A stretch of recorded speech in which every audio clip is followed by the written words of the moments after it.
Welcome back to our three-part video series. This is the second video series or three-part video series to help you achieve your goals, to help you become a success in your life in the manner that you want to do it. Okay, so this is a three-part video series. We're going to do a recap. This is the second part where we deal with fear. Okay, in the first part, we put together the plan that will take us to the mission, that will allow us to complete the mission that we have decided to go on. Plans are really boring, but missions are a lot of fun. Think of yourselves in terms of someone who is on a mission.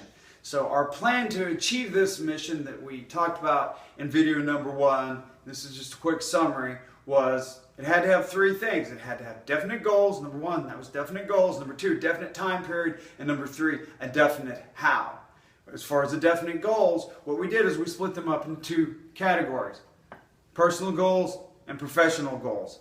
Personal goal was to lose 30 pounds. Professional goal was to put $1 million in our bank account. So those are the definite goals that our mind can see, that our mind can visualize. Very important that our mind can visualize those goals. If they're not definite, the mind can't visualize those. Number 2, we had to have a definite time period.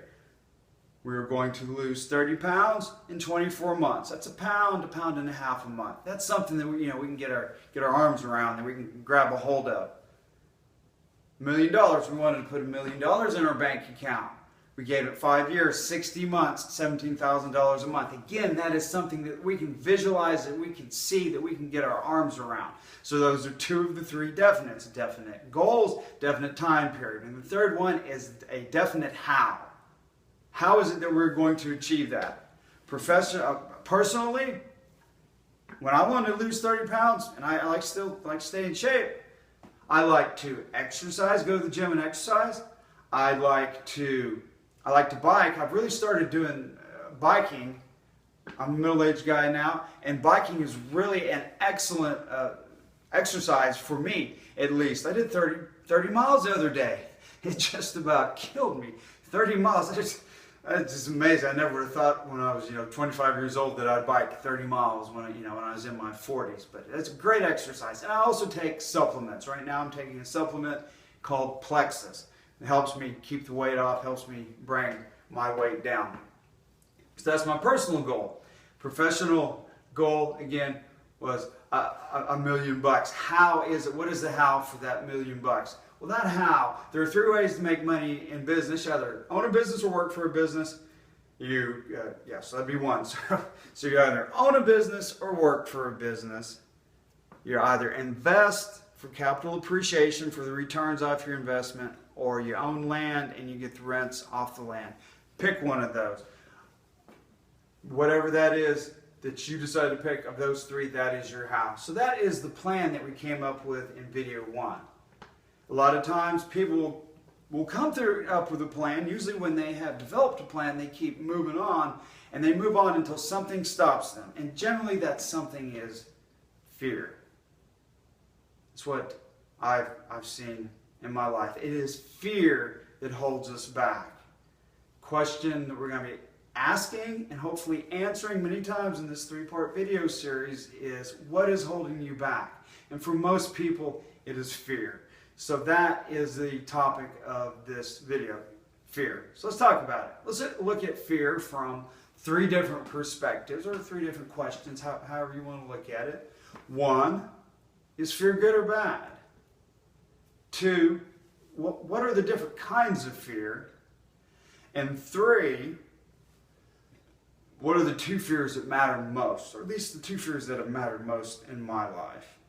Okay, let's start out with fear. Is it good or bad? I remember as a toddler, I was about 2 years old, my mom was cooking dinner on the stove in our kitchen, and I came up behind her. She didn't see me. She didn't know I was even in there. She thought I was playing in the living room, and I went up there, and that fire, it was so beautiful, and I grabbed it.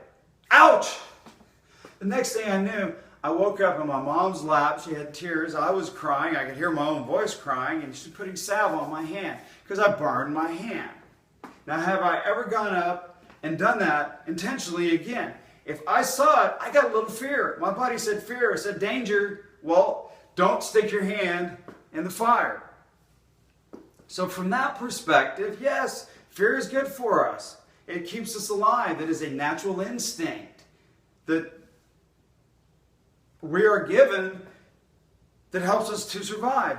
Fear is a good thing. This whole no fear craze, I see the bumper stickers on the back of these trucks, usually driven by 18 to 25-year-old males full of testosterone. It says no fear, no fear, no fear. The only people that I have ever met who don't have any fear are either lunatics or crazy people. Fear is a good thing. Fear keeps us alive.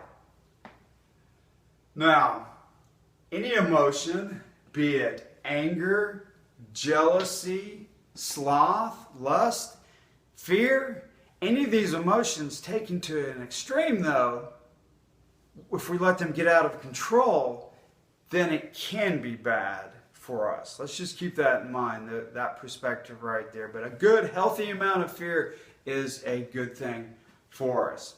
Next, what are the different kinds of fears? Well, I put a list here. Actually, they came up with a top 10 list. I've heard it from many different people. I heard it from Brian Tracy. He's a success speaker out there.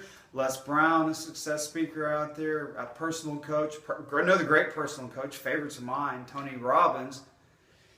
They have talked about fears, and they brought up these different lists, and I've gone out to Google, and I Googled a list of the top 10 fears, very similar to theirs. Different rankings are going to be off by one or two, but they're all pretty much the same. So here are the different fears. Number 1, and this is in ranked order, fear of public speaking. Number 2, fear of insects and bugs. Number 3, fear of financial problems. Number 4, fear of deep water. Number 5, fear of success. Number 6, fear of death. Number 6, fear of death. Wouldn't you think fear of death would be number 1? Number 7, the fear of falling. Number 8, the fear of loud noises. Number 9, the fear of dogs. And number 10, the fear of loneliness. So those are your top 10 fears, and the fear of death is number 6. It should be number 1, I would think, but for most people, the fear of public speaking, kind of what we're doing right now, is the biggest fear. Now, I've heard from some people that I read that there are really only 2 natural fears, that the other 8, whatever the other 8 are that make up your top 10 list, and whatever list in Google, whatever list you Google out there, it may be a little different than mine, but whatever your other 8 are, those are just irrational fears. There are only 2 natural fears, and they are the fear of falling, which was we put at 8. I think it was 8 on our list. The fear of falling, which I like to call the fear of hitting the ground. I think it's a little more appropriate. But the fear of falling, and then the fear of loud noises. Those are the only 2 natural fears. The other 8 are all irrational fears that we make up from ourselves. It's amazing how we make up these other irrational fears, these boogeymen that we put out there to scare ourselves.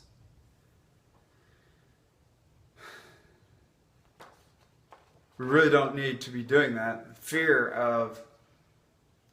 my favorite acronym for fear is future events appearing real. We're not generally afraid of the past and let it affects the future. We're not afraid of now because we're too busy doing it right now. Our brain doesn't have time to throw fear at us. Generally, we're afraid of the future. These irrational fears, we're afraid of a future that hasn't happened yet. And I have succumbed to this myself. We're all people out here. We all have essentially the same fears. But the 2 in my life that have always been the most powerful are, number 1, the fear of failure. I remember, tell you a story, when I was a youngster, 6, 7 years old. We were in our baseball outfits, blue, white pants with a blue stripe, just the cutest little kids out there, 5, 6 years old. The parents are more into the game than the kids are usually, right? So we're out there. I come up to bat. It was the bottom of the ninth. Bases loaded. 2 outs. All I had to do was get on base, and we would win the game. Okay? But even at that young age, I had the fear of what if I strike out? And I started to clam up. That was really the first time in my life that the fear of the future consequences really affected me. And I thought about that fear so much, and my heart rate went up, and I got nervous. Do you know that they say that fear was not necessarily talked about?